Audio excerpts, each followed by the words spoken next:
Welcome, and thank you for tuning in to the Brothers Grime podcast. And now, your hosts, Brandon and Randall Witherspoon. Enjoy the show. My BCC blood caffeine content. Your table list today. Yeah, this is weird. But, yeah, so some interesting stuff that I have recently discovered. It's new to me. It's nothing new. It's actually somewhat old news now. Is the innovations related to the control of the spread of bacteria. And it's pretty interesting. So there's a company called Sharklet, and I think this is probably maybe 3 years ago, when they came out with this product. But basically, they designed a product, and they modeled it after shark skin. And so let's talk about the shark skin first. Basically, when scientists started studying shark skin, they noticed that there was like no bacteria on the shark skin or algae or any kind of fungus or anything like that, right? And so they investigated, and upon further investigation, they discovered that through testing that bacteria couldn't survive on shark skin or spread or anything, because from the way I understand it, basically is bacteria has to connect with other bacteria based on the size of whatever it is that they're trying to, attack. And so they'll only attack once they've connected with a certain amount of bacteria. And then once they're, they've got like a big enough army of bacteria, right. Then they attack the host, right? And so that's how it works. And obviously if they can't, do that, then they die, So the shark skin, man, it's got like these nano ridges. Okay, and so when bacteria lands on the shark skin, they can't connect with the other bacteria. They can't, make it from one ridge to the other ridge. It creates it isolates each, little bacteria. Gotcha. And they can't connect, therefore they never attack, therefore they die. And the same thing goes for, any other type of, parasitic entity that lands on a shark. You got to keep them separated. Exactly. So yeah, I thought that was really fascinating, and a lot of other people did too. And so Sharklet, this company, basically designed a product that is exactly like that. Okay, and they are marketing it to obviously health facilities around the world, and so they designed it, and it's like it comes in various different types from what I understand, but one of which is like a peel and stick sheet, right? Okay. And so they just peel this off, and you can cut it to any size or whatever, and they install these in areas in hospitals and stuff that are sterile environments. Well, yeah, a hospital itself is supposed to be sterile, but operating rooms. Yeah, well, not even just that. Well, just like in patients' rooms or whatever. So and the buttons on the side of the hospital chair, or door handles or anything that's frequently touched, right? Genius. Yeah. Because the only way to prevent the spread of bacteria and prevent infection in hospitals and stuff like that is basically diligent hand washing. Because there's a very high rate of people who come into hospitals and end up leaving with an infection that they didn't bring in. Right. And as much as people are doctors and staff try to be diligent, in washing hands and wearing gloves and that kind of stuff, they're, oftentimes, I'm sure they forget to do that or whatever, in a very busy or crazy or life or death situation, Right. It doesn't always happen, or at least not properly, So that was their whole pitch, It's a fail-safe, if you have these, installed everywhere where you're touching things, you're not going to transfer any bacteria, right? Which is pretty awesome. I thought it was cool. Yeah. Had you heard of it? I have never heard of that. No. That is very fascinating. Yeah, I just found it out the other day. It's pretty cool though. It's amazing. It's a perfect idea because, like you said, it eliminates the potential for human error because Exactly. Yeah. it doesn't matter if they wash or don't wash. The point is the germs can't grow or form. Yeah. And the whole reason that they're, so aggressively innovating stuff like this is because of the newfound existence of these super bugs, in hospitals, because antibiotics are basically, the viruses are mutating and Yes. becoming this super virus that, no antibiotic can touch it, doesn't do anything. And they're wild, man. They're freaking scary as hell, Oh, yeah. Yeah, it's pretty nuts. Oh, yeah. I mean, I think that's a smarter idea because, Oh, it is. as you said, with the advent of the antibacterial stuff, the Right. Purell and all that, and people using that too often, that's been the fear all along is, Right. well, what's Well, it's going to now a happen when reality. these... Yeah, exactly. And so it's a much more effective way of going about fixing the problem Right. or avoiding it altogether is, well, if it can't form, then we don't have to worry about Exactly. it. Exactly. That's genius. And also, it's amazing how nature has these things that we can't or previously didn't think of. You just before. sucked that thought right out of my mind. Like, that's exactly what I was going to bring up next. Right. Yeah, it's fascinating because it's literally, pretty apparent that all of our questions can be answered by observation of nature, basically. I mean, there's absolutely. a cure for cancer out there somewhere, if not in a laboratory already owned by the U.S. government. But no, there's an answer to every question out there, just by observing. And it's crazy how much we don't know, and the more that we do know, we can, you can apply. Yeah, I mean, it's like anything in nature, that you observe, you can almost directly apply to something else, in our lives. Like, it's just exactly like what we're talking about. Look at a shark's natural defense mechanism built into its skin to keep it from,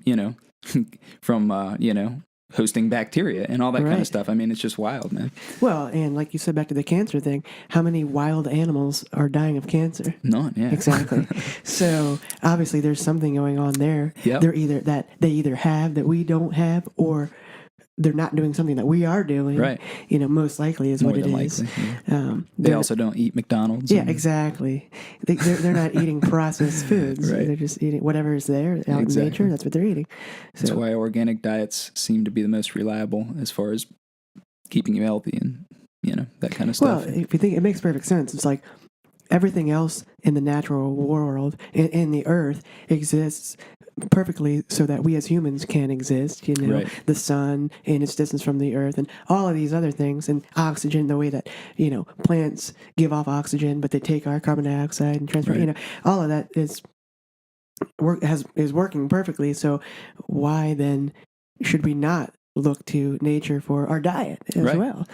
Because it seems that in every other facet of our life, nature has provided a way for us to exist. So let's use that model, And, Right. and well, thankfully, I think a lot of scientists, and doctors and everybody else are starting to look at nature now, Oh, yeah. more so than they did maybe 50 years ago. Or, Oh, most definitely. because Because it's proven to be beneficial. Yeah, exactly. Oh, and the other cool thing I was going to tell you was the guy who basically came up with this whole shark skin model. He was working. He's some sort of scientist or engineer or whatever that was hired by the U.S. Naval Department to design something to keep barnacles from attaching to their ships and stuff like that. Oh, wow. Yeah, so that's how it came to be.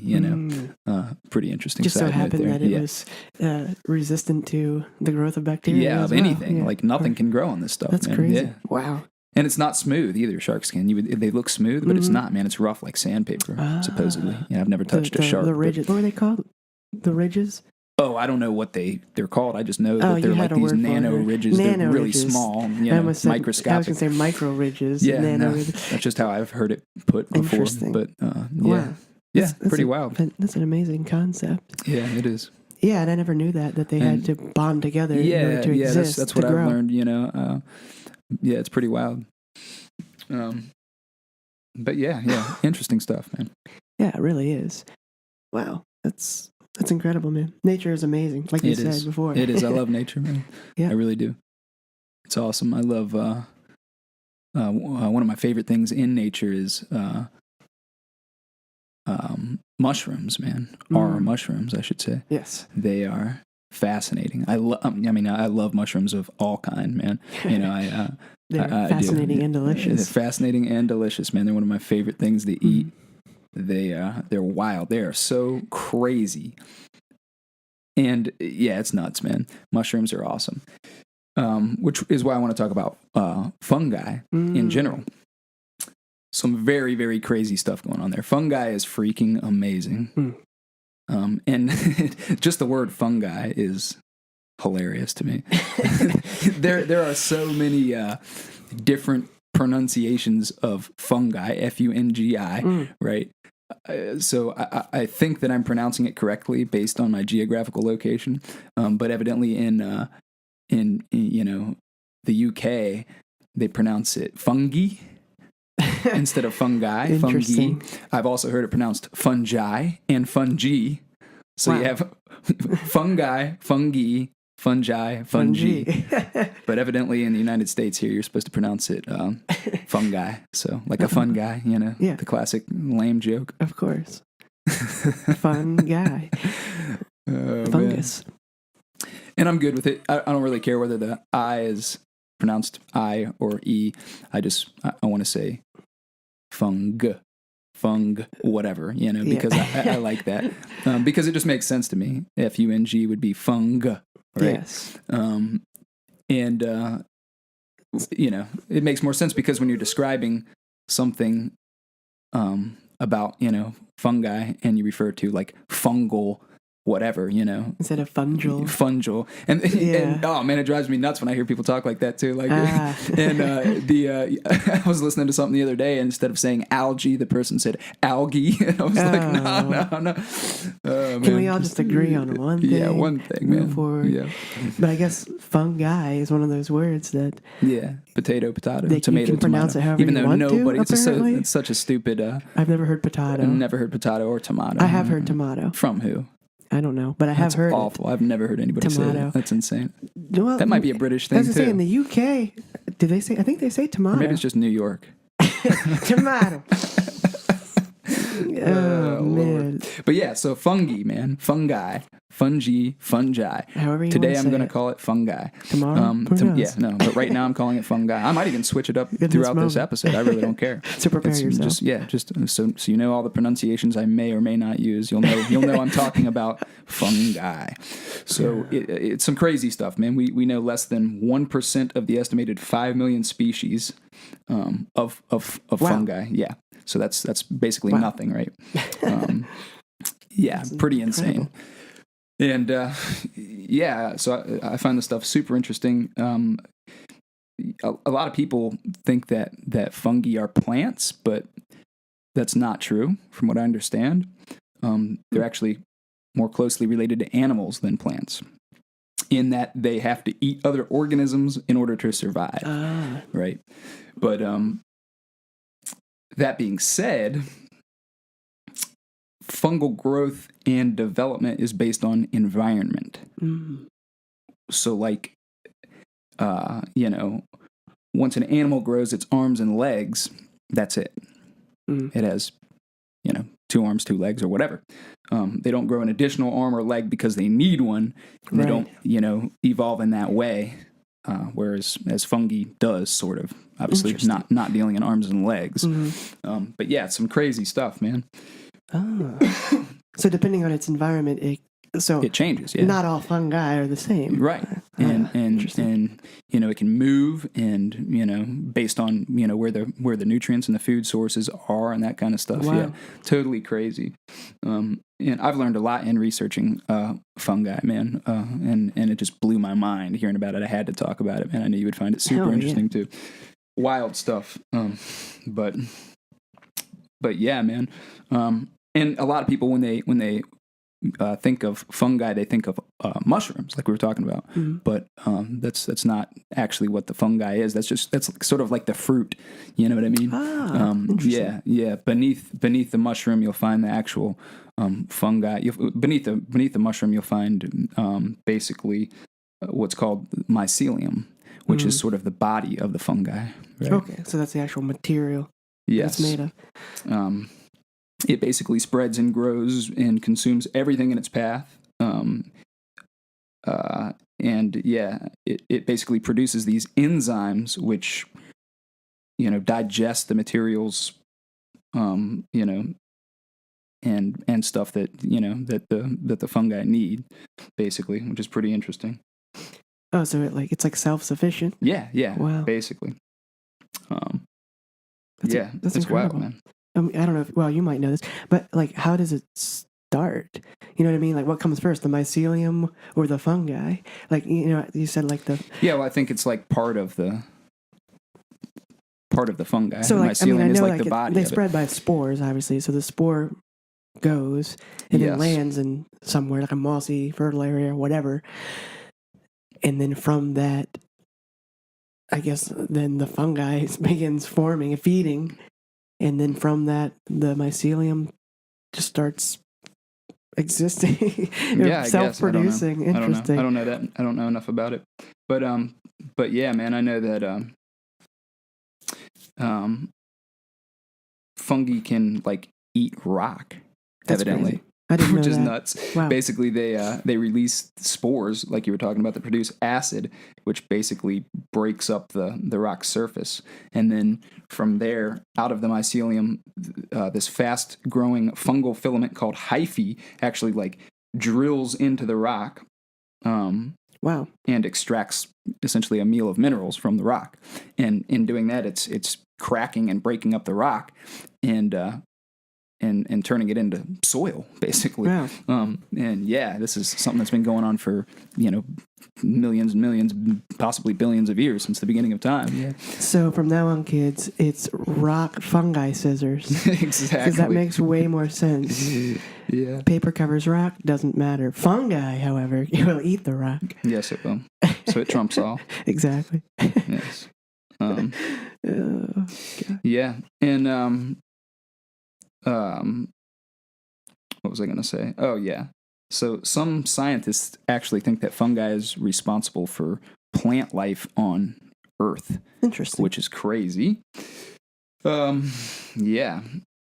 Basically, to describe the, before I even get into that, talking about way back before, like, there was actual, like, thriving plant life on the on land, I should say. They believe that it existed in water first, right? And the only plant life on land was like these very small, little, weak plants that basically just grew right on the water's edge. That is until fungi made its way there and found these plants. And of course, fungi and plants have a symbiotic relationship, and it can basically be described like the fungi give sugars. No, the plants give fungi sugars, and the fungi give plants essential minerals, and that's basically it. They exchange nutrients back and forth, and yeah, it's pretty cool, man. But another thing I found out that was pretty interesting was that the fungi basically can find its way in and around the plant cells, and in some cases actually merge with the plant's actual cells. So it can actually, they become one. That is incredible. That's how much of a close relationship plants and fungi develop. I think I might just start calling it fungi. I don't know. I keep going back and forth. For those of you keeping tally marks at home, I do believe that fungi has been winning the day thus far. Just, I don't know. It's about 22-1 fungi at this point. I've been keeping a mental note. But yeah, it's pretty wild. Yeah, they get in between the plant cells, and like I said, sometimes inside the plant cell itself. And the plant basically gives the fungi phosphorus, and then, Wow. in return, the fungi gives the plant carbon, which is, generated through Necessary. photosynthesis. Right. Wow. Pretty interesting. It's crazy, and this is just it's a lot of stuff, man, and I'm no, expert on any of this. It's just what I've learned through research, so I'm not a scientist, and don't expect me to describe this stuff as such, but I'm just humbly telling you what I've learned, and I think it's very, very cool, and I had to talk about it. I'm here as a fan of fungi. Fan of fungi. A fungi fan. Fungi fan. Yeah, I like it. Oh, man. T-shirt? Fungi fan? Definitely. Are you a fungi fan? So basically, it can pretty much do whatever it wants. Yeah. It's like the boss of nature. Pretty much. Yeah, man. It wants to live here. It wants to live there. It'll find a way. Yeah. It's pretty incredible. Yeah, absolutely. Yeah, and it moves and travels, and penetrates deep into the soil and like I said, exchanges nutrients between, plants and itself, and they basically, like I said, they have a total symbiosis, man. It's wild, and the plants need the fungi just as much as it needs the the plant, Symbiotic it's wild. relationship. Yeah. I wonder if there are any fungi or water-dwelling fungi, like under, I don't know. like in the ocean, maybe. I don't know. That's a good question. So scientist people, hit us up and tell us, because we don't know anything. We want to be more educated on fungi. Yes, we want to be fungal experts. Oh, man, the way of the fungi. Yes. Coming to a town near you. Yeah. There will be churches sprouting up everywhere. Could be, yeah. Oh, man. But yeah, it's very interesting stuff. Very cool. And in researching this, I was watching videos of, this kind of stuff and other related topics, and I was watching, all these crazy mushrooms, species of mushrooms that I'd never seen before. And like they recorded, a mushroom for like a long period of time and then played it super fast. Oh, yeah. And watching this thing morph and grow and just come out of the ground, man, they look like an alien creature, Wow. man. They're freaking so wild. You have to check it out sometime. Mm-hmm. Oh, yeah. It's totally crazy. Absolutely. Like the time-lapse video. Mm-hmm. Nice. Yep. Yeah. Time lapse. It was cool. That's incredible. Yeah. Dude, fungi. Yeah, they're wild, man. Who knew? Mushrooms are great. We're huge mushroom fans, man. Oh, yeah. Of all kinds. Indeed. Psychoactive included. They're great. There's been so much, research into that recently, I feel like, Going back to that scientist, going back to nature and saying, well, what can we learn from this? What is out there and, right here at our fingertips? Recent tests definitely show that psilocybin is a natural cure or, aid to dealing with depression and other things like that. Addiction is another thing that supposedly, it can naturally resolve. Interesting. Yeah, pretty wild. Wow. Yeah. That is incredible. I mean, yeah, it's like we said before. I mean, the answers are definitely out there. And by out there, I mean here on the planet Earth. Oh, they're out there, all right. Exactly. Oh, they're way out there. You too will be out there. Yeah. But it's really cool, I'm glad to see that trend of the appreciation Mm-hmm. Yeah, definitely. for nature and what it has to offer for us, Yeah. I mean, like, we can go out into space and there's probably a lot of cool stuff out there that we could use as well, but Probably. it's a lot less expensive to, see what we can find here on this planet, Right. And trust me, I love space. I think space is amazing. Oh, yeah. If I could go there right now, I totally would. I would too. But as far as things that we as humans need, as far as we know and we have observed, human beings only live here, Right. And so maybe we should just look around here to see what we need, Yeah. Yeah. And well, that's an incredible thing in itself. Is just like the earth, and when you think about all the different processes that are going on this planet, You're right. that we don't even that are necessary to our existence, but we don't even think about them. Sure. Like the water cycle and all those things. Mm-hmm. Like It's amazing. It makes you want to be a scientist. Oh, I know, dude. You know? Yeah, how awesome would that be? Just, researching the stuff that you find interesting and getting paid to do it. I mean, that sounds like a pretty great job That's to me. the ultimate. Sign me up, man. Yeah, it's the ultimate job. I mean, I do it for free on my own time because I find it extremely interesting. Right. Starving for knowledge. Yeah, exactly. Getting paid to quench your thirst for knowledge. And off topic, what's up with the shirt you're wearing right now, man? What is that? Oh, it's a band called Greyhaven. Shout out Greyhaven. Okay, cool. And it's interesting. So it's a strange looking woman whom is green. Yes, this is the old school shirt of theirs before they became popular and famous because I'm that cool.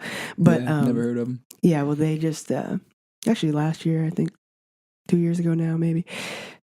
Well, they got signed and then they went on tour across the country, and then they just released a record last year that got pretty big. And then actually, I think I don't know, somebody from some big band heard them or liked them, and then there you go. And that's how that happens, forming connections. Oh yeah, it's all about who you know. Yeah, definitely. Or who you meet. Yeah, it is, man. But anyway, for sure. So people go check out Greyhaven. They're a cool band. Will do. They're from Louisville. Oh, really? Yeah. And actually, there's another band from Louisville called Knocked Loose, and they have blown up, and they're like massive in like the hardcore world and like the heavier music scene. But actually, like they were like closely related. I think one or two of the members of one band was in the other, and something like that. And then Knocked Loose blew up, and then Greyhaven blew up. And so apparently, Louisville churns out good heavy bands. I've been there. It's cool. It's a cool place. I didn't spend a whole lot of time there, but what I saw was pretty cool. They have that, obviously the Louisville Slugger. They got that giant like baseball. Bat. Bat. Yeah. Yeah, giant baseball. I thought you were going to say giant baseball bat. So giant baseball bat. That's where I was going. Thank you for finishing. No problem. Anyway, it's a cool place. Yeah, sounds like it. To check it out sometime. How far is that from where we currently are? I want to say it's like maybe 8 hours or so, something like that. A good day's drive. Yeah, definitely. Yeah, when I went there, I got there. We drove through the night, and so I got there early in the morning. Wow. And I was very tired at that time. I'm sure. Forget that, man. Oh, Lord. But yeah, what was it that I was talking to you about a few weeks ago? Oh, yes. Glad you remembered. Well, I know I can't count on you to remember. I will not remember. We were talking about a strange phenomenon called phantom sensations. Do you recall that? I do. Now I recall it, yes. Yeah. Crazy, man. Crazy. Mm-hmm. Phantom sensations, I'm sure most people have heard of that. It's extremely common. I think it's something along the line of 80% of all amputees experience phantom sensations once their limb has been amputated. Wow. And I think, like I said, don't hold me to the 80%, but it's some super high percentage of amputees that suffer from this strange thing. And the reason that we were talking about it is because I know this cat who just, had to get his leg amputated from like the knee down or whatever due to diabetes and such. But yeah, and he was talking about it, and I recalled, because I'd heard of it before, but I just kind of forgot about it. It's not something I frequently think about, but insane. Yeah, man. So it's like, they experience, it's almost like they can still feel like, if you got your leg and your foot amputated, it's like they can still feel their leg there, even though it's not there, and they can feel their foot there and all their toes, and they feel like they're actually wiggling their toes, and they can feel them moving, but they're not there. Obviously, it's gone. Freaking insane, man. Yeah, really, really strange. Phantom sensation. And the worst part about the phantom sensations is that they usually involve pain. So like they don't have a leg or a foot, for example, but their foot's killing them, like sharp pains in their foot that isn't there. And yeah, it drives people insane, man, so they have to cope with, pharmaceuticals and whatever else they can, and it usually never goes away from what I understand. It's always like that, I don't know if it gets, better or happens less over time. Maybe it's, worse when you first get it done, Yeah, I would think so. I don't know. Yeah. Yeah, Wow. It's pretty insane. Yeah, well, that's a whole other thing is like your nervous system. Like, Yeah. oh man, you start, What a trip that is. If your nerves start getting messed up, you're in trouble, man, because they're responsible for so much. And Right. wow, I can't even imagine that. No, it must be difficult, man. It's got to be crazy. And yeah, so some other stories about that, like people like that have just recently gotten an amputation, like especially like a leg amputation. They seem to be pretty common for whatever reason. But this one guy was like, yeah, man, I still do it to this day. It's been like, a year and a half or whatever. He's like, sometimes I wake up in the morning and be half asleep and, get in the shower or whatever and be taking a shower and then forget that I only have one leg and go to, apply weight to my leg that isn't there, that used to be there, Wow. my former leg, and then just fall out of the shower. I'm like, wow, that's insane. They're like, because they can feel it. They can feel the water hitting their leg and stuff. And That's it's just, insane. subconsciously, they're not even, Wow. tracking. They're just, that's insane, man. Wow. It's nuts. I can't even imagine No, I can't having either. to cope with that. Yeah. Wow. Yeah. So my heart definitely goes out to people Yeah. that are, that had to go through all that kind of stuff. Oh yeah. Yeah, it's got to be rough, man. Absolutely. But it's cool that they have these amazing innovations for people that have suffered amputations. Mhm. I mean, you have, Olympic athletes that are double amputees that run and kick butt, It's amazing. So yeah. cool. Yeah, that mechanical mechanical feet, man. It's crazy. Wow. Yeah, it's like that curved. Yeah, yeah. You know and what I'm kind talking of like it's kind of bouncy and Yeah. like they can run. It's yeah, wild, it's man. really cool. Whoever came up with that design was pretty ingenious. Oh, absolutely. And I'm so glad they went away from the just like the fake leg that they could never get the peg leg. They could never quite. Well, first it was the peg leg. First it was the wooden leg, the peg leg, and then they went to like this like plastic thing that's supposed to look like a leg, but they can never get the skin tone right. Didn't our great grandfather have one of those? Yes, Paul. Yeah. Well, did he have a wooden leg or just like the fake leg? I don't believe it was wood. Well, I'm not sure what it was made of, but I tell everybody it was a wooden leg. Well, I recall. I don't know if you were old enough to remember this. Maybe you do, but I can remember. I can remember him messing with me and like. He was a real prankster. He was. He had an interesting sense of humor. But I can remember him saying, come over here and sit down on my lap, and then he'd pull out like a pocket knife. And he was like showing me the knife. He'd be like, Good you want to hold Lord. that? And we looked at it, and then he just took it and he just stabbed it into his leg. I never experienced You don't remember that? this. Just to freak you out. And then he'd be like, he'd pull it out. He'd be like, it's okay. It's a fake leg. No worries, man. Yeah. That's what's wrong with you. Yeah, I never saw that. It's a small contribution. One of many nuggets. But that is, he was a coal miner. And a big old chunk of coal fell on his leg, crushed it. There Had to you go. amputate it back then. Yep. But anyway, all that to say, I'm glad they went away from the fake, the synthetic looking leg to just the straight up like bionic leg. It's wild. Legs of the future. Legs of the future, man. Yeah. Get your leg blown off, it doesn't matter. Here you go. Here's a better leg. You can probably be faster. Yeah. I think they can, man. I think they can run faster with those things than they could previously. They're probably, Once they get used to it and everything, Yeah, that's wild. It is incredible. It's an incredible time that we live. Mm-hmm. Do you think that people, I've thought about this before. So, older people typically, or people who have their knees, their joints going bad, they get knee replacements, obviously. Yeah. Do you think there will come a time when you can have like optional knee replacement? Like, even if you don't have issues with your knees, like if you just don't want to have to worry about it down the road, say you're like 35 and you're like, you know what? I don't want to have to go through that arthritic pain and things like that. So now that I'm good, just go ahead and replace my knee because it's going to be better anyway. Like an oil change. Like, just they take out the organ. Every 20 years, you just get a knee You replacement. just get a new knee. Yeah, exactly. You think people would like do that? I don't know. Probably. Well, people get these biomech tattoos. Next thing you know, they're just going to actually be like, yeah, I want to be a bionic man. Yeah. These arms suck. I want robot arms now. I want give me robot arms. I want to be able to pick up a car. I guess if you're rich enough, you could. convince some doctor to do that for you. Yeah. Oh, yeah. Well, people go out of the country to get stuff done all the time. That's no new thing, you know. Yeah. Doctors in Mexico or wherever, they'll just do whatever. Yeah. I need a third ear pronto. Exactly.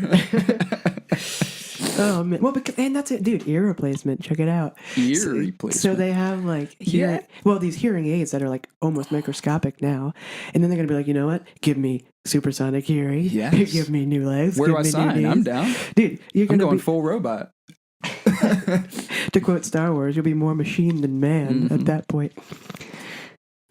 Yeah, you know what I mean? Because why not? You know, there are people out there that do all kinds of crazy stuff. Just take the hearing aid and replace my current ear setup with that. Just, you know, get Why rid do of I the need crappy an ear? eardrum. And, just put it in. Just give why me. do I need an ear hole. Yeah, well, not even a hole. Not even a hole. I mean, maybe a hole. Like, you know, like reptiles and stuff. They don't have like, you know, ears like mammals do. They do have a hole, but doesn't it work differently than like our ear? I'm not sure. I think they do, man. It's some kind of weird thing. But anyway, yeah. We'll research the auditory system of reptiles, Yes. and we'll come back to it.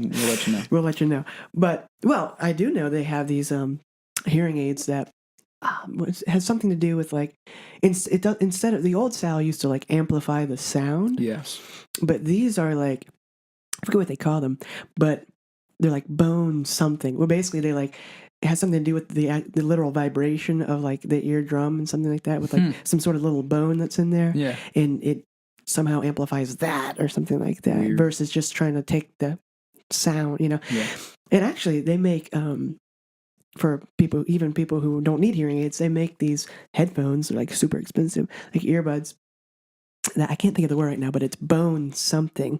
And it like somehow taps into like the vibration, and that way you like feel the sound more and that sort of stuff. That's It's insane. crazy. I have like they make like in-ear monitors for like professional, like usually like drummers will wear them, so they can like feel the kick and stuff when they're playing like in a live setting. That's and stuff cool. like Yeah, that. I've never heard of that. It's like kinetic bone, something like that. I can't remember. gotcha. We'll look it up. Yeah, But, that's wild. Anyway, dude, I could see maybe in the future, maybe This is like some Black Mirror type stuff right here. yeah, next thing It you really know, is. yeah, the first bionic man. Dude, I'm telling you, in the next 10 to 20 years, there will be somebody who willingly is like, look, just do everything that you can. I'm sure that there's plenty of people right now that would do that. That's true. I may even be one of those people. I don't Government know. clone. I think it would be kind of cool. Oh, no. We're not going there. Government clone. Don't. Oh, But science is. I think you're a clone. Most likely. I don't know. Yeah, probably. I don't know. Okay, if you're a clone, do you know you're a clone? No. You're just, but to you, you're the original. You're like, hey, I'm me. Yeah. Because you are an individual, sort of. But you're just a copy of another individual. You just lack a soul, I guess. But do you lack a soul? I don't know. Gosh, I don't even know. But Do we even have souls? I think so. But does a clone? I don't know. I have no idea. I wonder, are they still? Because for a while it was like cloning is everything, and then they had the sheep and all that. That was a long time ago. But are they still made any recent advancements in cloning? Still I'm sure that on they the clone have. warpath? Oh, it depends on who you talk to. Right. A clone will tell you no, but yeah, absolutely. the originals we know. Yeah. Well, they know. I could be a clone. We don't know, but yeah, it's not something you hear about, or at least not something I've been hearing about. You don't hear about it in like national news or Right. whatever. Which should be indication that it's taking Underway, yeah. It's like get on the dark web. I'm sure you can find plenty of clones are us at darkweb.com. It just shows how little I know about. That whole conspiracy theory, right? It was like the government will capture an individual, clone him, yes, and they control the clone, and they can put whatever they want inside of the clone's mind, and they can make it do whatever. So it would be a clone of, like the president or something, or high people in high positions of high power, and they can make it a puppet for the elite, which really, in my opinion, is not necessary, because you don't need to make clones to control people. You just have to give them a lot of money. Exactly. Money and power. You don't need clones. Right.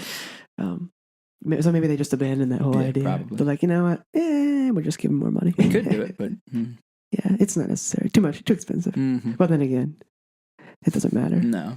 It's not like they're like actually like, I need to come up with the money to do this thing. If they want to do it, they do it. Right. They does what they wants. Which makes me wonder, what is our tax money going toward?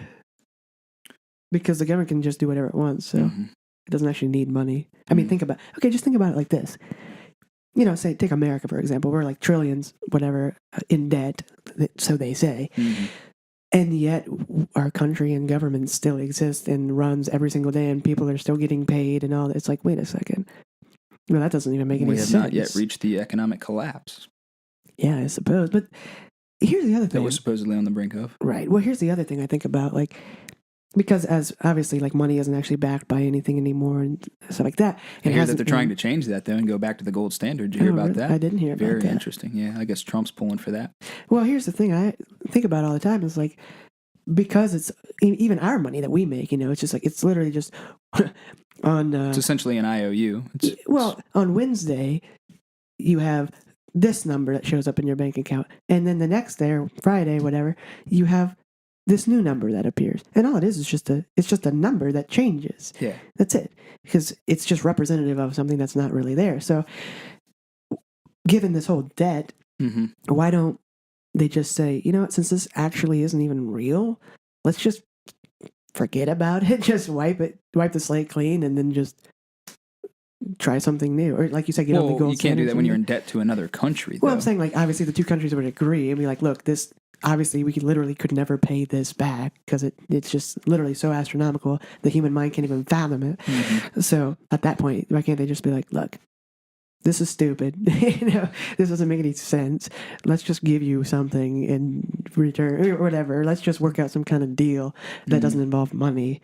You know, it's odd that countries... They probably already do that. Well, yeah, obviously, because if they actually cared about that money that we owe them, they'd be nuking us right now. Yeah, or we wouldn't be like sitting here in a free country talking. Like, right. Yeah. So I don't know. There's some kind of weird stuff going on, but. It's just weird to me, like money. It's weird. I mean, I mean, you know, so you think about it, you take this paper currency, you know, and deposit it into a bank, you know, your bank account. They essentially take that money and they write, you know, on a piece of paper or, you know, in their computer digitally, a number that represents the amount of currency that you just handed them. And then the banks take that, you know, money and they loan it out to, you know, 10 different people, and they bring their money and deposit it into a bank, and then they just do the same thing for them and the next guy and the next guy, and you know, so there really isn't any actual currency there, obviously. You know, it's just a network of trust. That's all it is. They say, look, you have this, cool.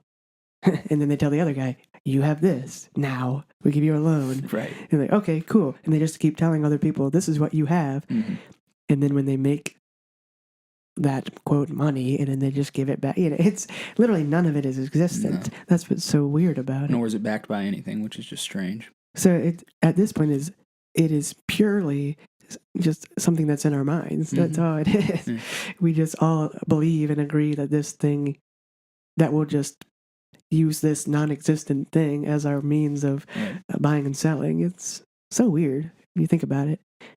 It's kind of like, I don't know, it's kind of silly when you break it down. Yeah, like, it is. And you know, it's like we're on the almost, you know, into 2020, the 2020s, you know what I mean? You would think at this point they would just abandon the whole idea of currency. Like, well, we progressed this far, so let's forget about that whole thing, you know? Yeah. I don't know. But I guess, obviously, it's what everyone knows and what everyone has known since forever. So it's like, you know, I guess it'd be way too hard to change it. You know, all about controlling people and, you know, something crazy. What do you think about this point system that China is trying to implement? I don't know about it. Oh my God. I don't know a ton about it, but I've heard briefly about it. I haven't had time to really dig into it. But essentially, everybody is, you know, already like scrutinized, you know, a crazy amount of scrutiny going on there. They have, you know, like being a communist country, they have so many, you know, cameras and they just monitor everything that everybody does constantly. But yeah, evidently they're trying to implement some sort of point system attached to every single person in China, and based on your actions, you have positive points or negative points or whatever. I don't know how it works. Whether more points is bad or more points is good, or I don't know the order of the point system that they're coming up with exactly. But basically, if you have bad points or negative points or whatever it is, they would start restricting your rights and stuff like that. So yeah, if you have if your point system looks bad, in other words, oh well, now you're not, you just lost your flight privileges, you can't leave, or yeah, just crazy stuff like that, man. That's insane. Can you imagine? No, I don't want to imagine that. That sounds terrible. Again, that's like another Black Mirror thing, man. Crazy. Yeah, exactly. Yeah, right. And it's like you are living in a video game. You can't take a bus. You can't take a bus. You can't do this. You can't do that. I mean, totally controlling, micromanaging your life to, next level degree, man. It's insane. No, thank you. No. I'd rather just... I wouldn't even want to visit a place like that, man. No, well, no one would want... Yeah, if they implement that, my gosh. Crazy. Oh, yeah, no, my goodness. No one's going to want to live there anymore. Probably going to have a massive rush of immigrants from communist China. Yeah, well, yeah. Well, it's like in North Korea, people are dying trying to cross the border to go back down the south, and because it's like same sort of thing. Yeah. It's so tightly controlled. And I heard something the other day, I think it's 300 people in the entire country of North Korea have internet access. Oh my God. Yeah. Wow. It's insane. Yeah, it is, man. And the immigration process to get here legally and to become a citizen, oh my God. Yeah. It's what a process. I recently just learned a little bit about it because we, at work, we have this monthly thing, cultural luncheon every month, because we have a lot of people from different countries and stuff that work for us. Cool. And this one lady was giving her story about becoming a U.S. citizen. She just became a U.S. citizen, so it was kind of like a celebration for her. She's an actual citizen of the United States now, really cool. Nice. And she's Chinese. And she said it took her 12 years to become a citizen. She originally came over here on a student visa, and then she switched over to a work visa, got a green card and all this kind of stuff. But yeah, man, the process, I can't remember it. It was so lengthy, but, she had all these forms she had to fill out and send in, and just took forever. And yeah, and yeah, just nuts, man. So obviously, since it's such a difficult process and, somewhat of a broken system, that's why you have the, illegal immigrants constantly flooding in here. And, obviously that's the whole reason. And if they're impoverished, to begin with, they don't have the money, the resources to go through the process legally. So, and they're like, but I don't want to starve and I don't want my kids to starve. So let's, we're going to try and go to a place where we might have a chance, Yeah, and it was pretty interesting. She was talking about how you're becoming a citizen is so closely related to employment, evidently. So it's all about they monitor all that kind of stuff. Especially now. Yeah, well, they monitor all that kind of stuff, just to make sure you're going to be a contributing member of society, I guess. Which is good, Well, yeah, of course. I mean, that's the thing. You want people to be putting into the system, because if we're not all putting into it, then, it tends to have issues, Yeah. It's like a machine, all the parts need to work correctly, for the whole because that's exactly how it is now, right? Yeah, right, exactly. Well, yeah. I mean, that's a whole other thing, but that's cool. That's good for her. Mm-hmm. Yeah. That's awesome, man. Yeah, it was really cool. Very cool. Yeah, it is amazing when you actually talk to people. Well, it's one thing you watch if you just watch the news and you hear this person arguing with that person, whatever, right. Everyone has their staunch whatever beliefs, but when you actually talk to somebody who's gone through the process, and I think a lot of the people, probably on both sides, haven't actually taken the time to hear what it's actually like. Right. The actual process is. They just say, "Oh, I believe this," or "I believe," or "this this guy says this, I agree with." But yeah, I do have met a few folks that have gone through that process as well, and it's yeah, it's not an easy thing at all, and it also makes you feel really fortunate to have been born in this country. I know. You know, I mean, you think about it, like, yeah, we take a lot of things for granted as Americans, for sure. We really do. Like the fact that we're able to sit here and talk about whatever we want to, right, and not being censored, and not having somebody knocking on our doors, you know, and telling us to stop, and we're able to broadcast it and do all these amazing things. Yeah, it really censorship. Oh, that's a whole other thing. Oh my goodness! I watched an episode of Black Mirror, and they reference that a lot. But this one specific episode, man, and you have to watch this show. It's so crazy. But basically, they all have these like implants in their brain or whatever, and they can totally control what you see, what you hear, all this kind of stuff. So it was like this episode was talking about a mother who had just had a baby, and she was really young. You know, she grew up to, you know, probably age 4, 5, something like that. Excuse me. And they were at a park, and she was playing, and the mother was talking, you know, got distracted for a few seconds and wasn't really, you know, paying attention to the kid.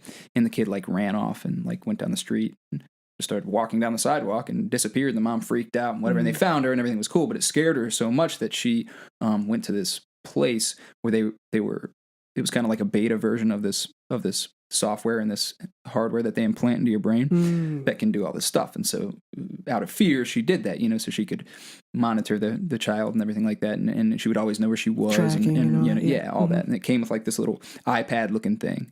You know, it was like the whole package. So and it was real easy. They just like injected it with a syringe, boop, in her neck or something. And it was in there. You know, it's all they had to do. And so they set up this, you know, little iPad looking thing with a display, and the mother could actually view what the child was seeing at any point in time, right? Wow. And hear audio and hear what the person hears, and I mean all this kind of crazy stuff. So with that, there was an option to censor what the subject sees and hears, and you can filter it, you know, based on millions of possibilities, right? Any filter you could think of. So she had it set up to where like anything that was, you know, considered not age appropriate would be filtered. So like if she walked up to a TV and there was violence taking place on the TV, you know, like a war movie or something, people getting blown up, it would just blur it out, man. And she couldn't see it. Yeah. And same thing with like people like, another crazy thing. She was walking down the sidewalk. As she got older, she walked to school every day. And there was this big dog that was like, you know, scary looking and would bark at her.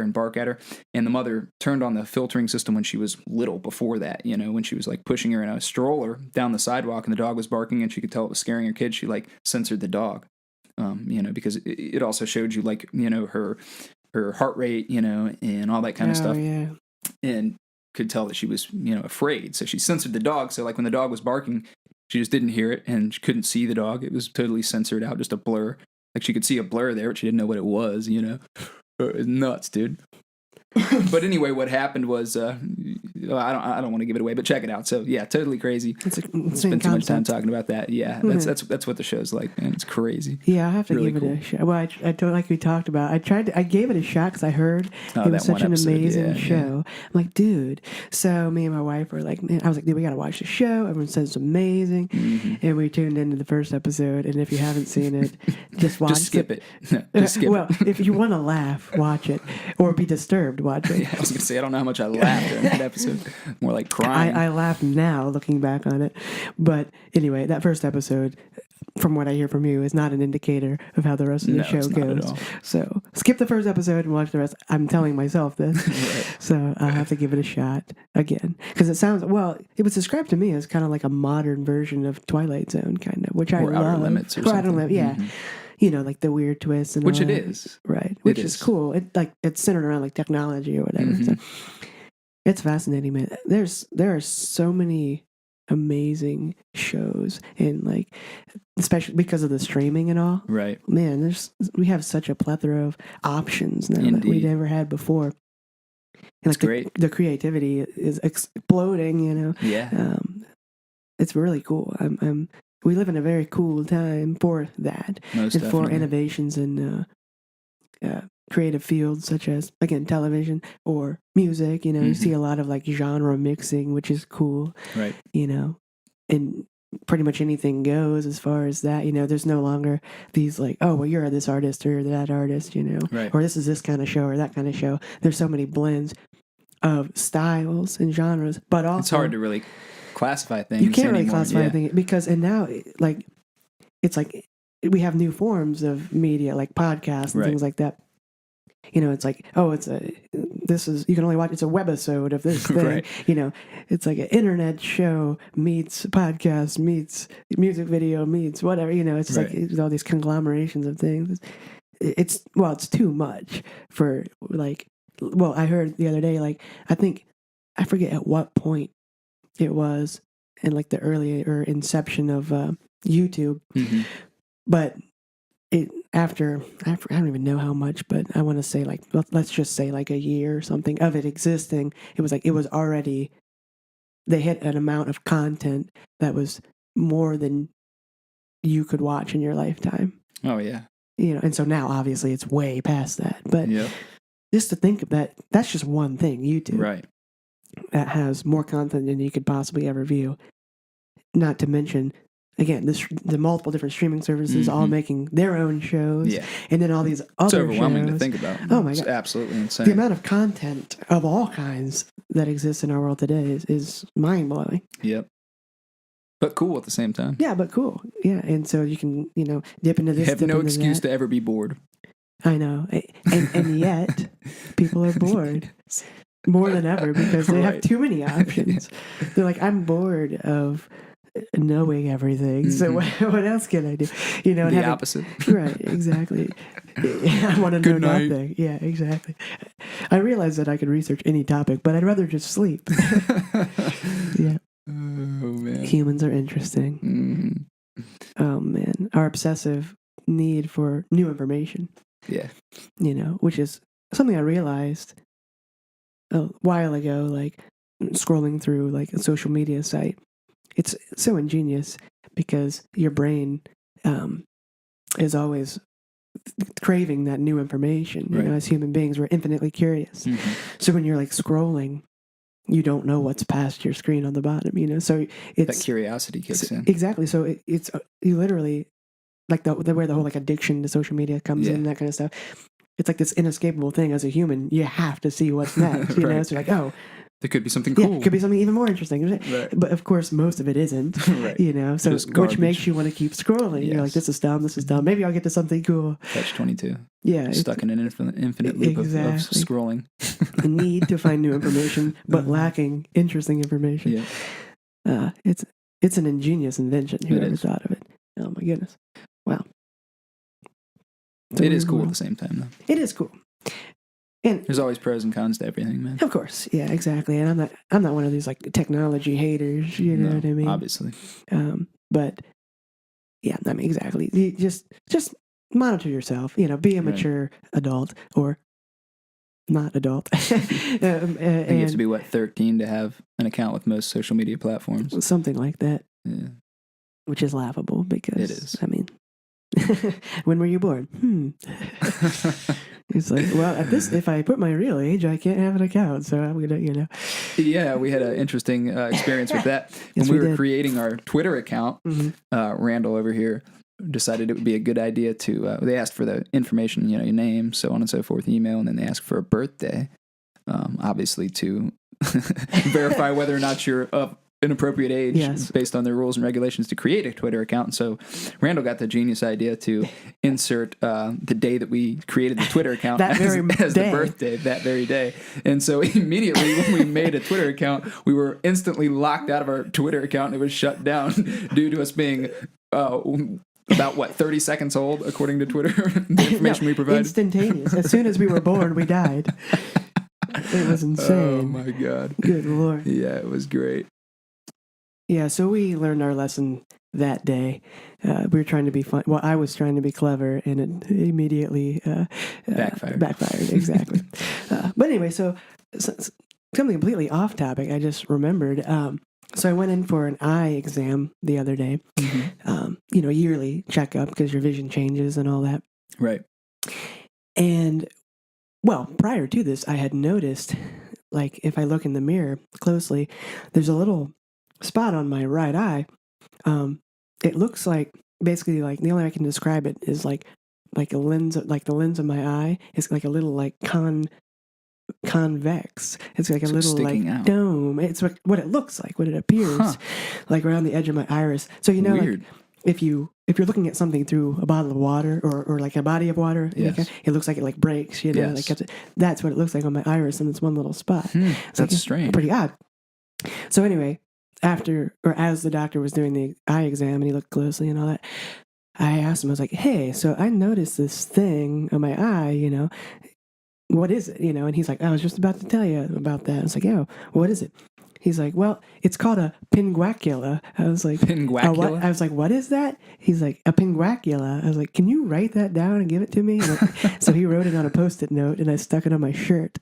But anyway, so I would remember what it is. Yeah. But anyway, evidently, he says it's somewhat common. And what it is, it's just like this like malformation like in the eye that's caused by exposure to UV radiation, like UV rays. Really? And I said, I was like, well, I guess you should stop staring at the sun. And he like looked at me for a second and I was like, yeah, I'm just messing with you. But evidently it's like somewhat common and it doesn't actually affect your vision at all. It doesn't actually, and there's nothing they can do about it. Strange. Just don't look at the sun and it won't get any bigger. Basically. Wear sunglasses. Yeah. Well, I never wear sunglasses. So that's probably why. Excessive sun exposure. I guess, but no, it's just like, that's weird. I never knew that. That is weird. And it's not like I have gone out of my way to be exposed to UV rays. I don't know. But anyway, it's kind of a weird thing. A pinguacula. And I was like, it sounds like a Batman villain. But half penguin, half Dracula. It's something. That's a blood-sucking penguin. That's terrifying. Oh, Lord. But anyway, oh, man, the eye doctor, you would have loved him. Dude, you should go in for an eye exam just to meet this guy. Really? He's this old guy, like I don't know, he's got to be like in his 70s or so. Oh, wow. And so he's been doing it like forever. And just remember last week we talked about my love of New York accents. Well, this man has a very thick New York accent. Well, that's the only reason you go. So he's an older guy, doctor, so he's like well-spoken, eloquent, but he has this New York accent, which I love, and it's entertaining to me. But anyway, and he's funny, quick sense of humor, he was making me laugh. I was making him laugh. It was a good experience. Cool. But anyway, it's always cool when you meet people like that. Oh, yeah. They're interesting and good at what they do. Win-win. Yeah. And that's another thing that is amazing to me. When you get your eyes examined,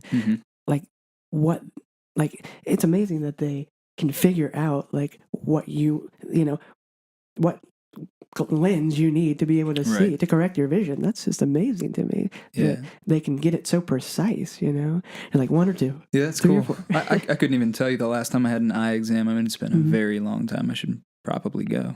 Glad that you brought it up. Yeah, you should. It's and now I know the place to go. Yeah, well, my eye doctor is where I go. But cool. It's an interesting experience. I don't mind it at all. I think it's pretty fun. It's pretty entertaining. But anyway, my new glasses should be here the 6th. So there you go. Did you have to get your lens adjusted? Yes. So apparently your vision is my right eye got significantly worse, and my left eye from a year ago, slightly worse. Yeah. Really? Well, they say I have an astigmatism in both eyes, and I guess they just get worse as you progress. Unless you go with the LASIK surgery. Yeah, and then they can correct that, I guess. I guess it's permanent. Unless Should it be. Shifts somehow. Didn't our grandfather get that? Grandpa? Yeah, he had something like that. It's some sort of like lens replacement or something. I think that's what he told me. Yeah, like back to the Bionic Man stuff. From what he described, I could be way off, but I believe it has something to do with like, they literally like take and like cut away this like the lens on your eye that is there, and they replace it with this like synthetic thing that has your proper prescription in it or whatever. And that is so crazy. So then you can just see. Right. You get new lenses instead of like contact. They're like permanently contacts. Permanently attached contacts something to your like eyeball. That. But I could be wrong about the prescription thing. 'Cause I think they just replace it with what would be considered like a normal lens in your eye, so you don't have those problems Maybe anymore. Perfect 20/20 vision. It's crazy. I also learned I always wonder what the whole 20/20 thing was all about. And I always thought it was like each eye 20/20, you know. Right. It's not that. No. I asked the guy to describe it to me or explain it to me, and it has to do with the distance. So the 20 is how they measure. It is the standard. It's 20 feet. They measure like from how well you can see at 20 feet. So then, And it's then the like, other number is and so the other score. number. No, it's not that actually. And basically, so apparently I have 20/15 vision, which is better than average apparently. And the 15 is like you can see at 20 feet what most people would have to move to 15 feet to see, basically. So the smaller, I understand. The smaller the second number, the better your vision. Interesting. Basically.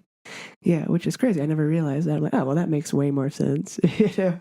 So then 20/20 vision would be terrible vision. Well, 20/20 vision is considered normal vision, okay. standard vision. You know, like you can read at 20 feet what most people can read at 20 feet, you know? So if it's like 30 or 20/30 or whatever it is, 20/30 would be worse. Terrible. Yeah, it just keeps getting like that. So yeah, anyway, so I found that out. That's pretty cool. I was always I curious did not know about that either. Yeah, very interesting. and it Learned makes something. you know, they today. obviously have to have some sort of standard Right. to compare. Otherwise, it would just be Right. we don't know. It's crazy. Oh, it was funny because vision's fairly tolerable. right, we guess. But that was something that was kind of funny. So my one eye, you know, they ask you like 1 or 2, 3 or 4, Right. you know, and they keep flipping it back and forth. And I was like, you know, going with the second number. But with my left eye, it hadn't really changed much. So it was like 1 or 2, and I was like, 1, you know. And it basically, I kept saying 1 over and over again. It was funny. Wow. It was like 3 or 4, 1. Yeah, like, it looks fine. Leave it alone. Right. Know? It's pretty funny, but that's hilarious. I can imagine. I can imagine that being an optometrist would be kind of annoying after a while. Probably. Because you get the indecisive people like me. Yeah. I can't. Probably like 20 times I was like, all right, let me see 1 again. Like 1 or 2. I'm like, all right, can you show me again? 3 or 4. All right, what was 3 again? Like, it took me like way longer than it should have. Wow. But anyway. That's great. So if you go to get your eye exam, just be decisive. For their sake. For their sanity. For their sanity, exactly. Because I've probably heard it 100 times a day. That's great, man. It's an interesting field, though. Yeah. Probably overlooked. And I guess I know you go to optometry school for like whatever, 4 years, whatever it is. And then there you go. And then you just examine people's eyes and flip the little thing, you know, back and forth, the little lenses back and forth. And then you say, oh, you have this. And there you go. Right. I mean, I think once you're in there, it doesn't seem like too difficult of a gig. So think about that. Yeah, that's interesting. It is interesting. It's very cool. Like, again, some really, really smart person a long time ago figured out we can shape pieces of glass to allow to improve your vision, which is an amazing concept in itself. Yeah. We are surrounded by amazing concepts, man. Yes, we are. And amazing people with amazing minds to come up with said concepts. Indeed. And there's the lay people like you and I who are not amazing, but we are intrigued by amazing things. And then we talk about them. Yes, You're we welcome. And that's why we're here. And so before we end this episode, I'd like to remind you guys out there listening that if you enjoy our show, please give us a review and rate the show on iTunes. It helps us out big time. Absolutely. We appreciate those of you who have been listening, and we hope you enjoy the content as much as we enjoy bringing it to you. Hey, if you made it this far, thanks so much for tuning in. We really hope you enjoyed the show. Stay grimy.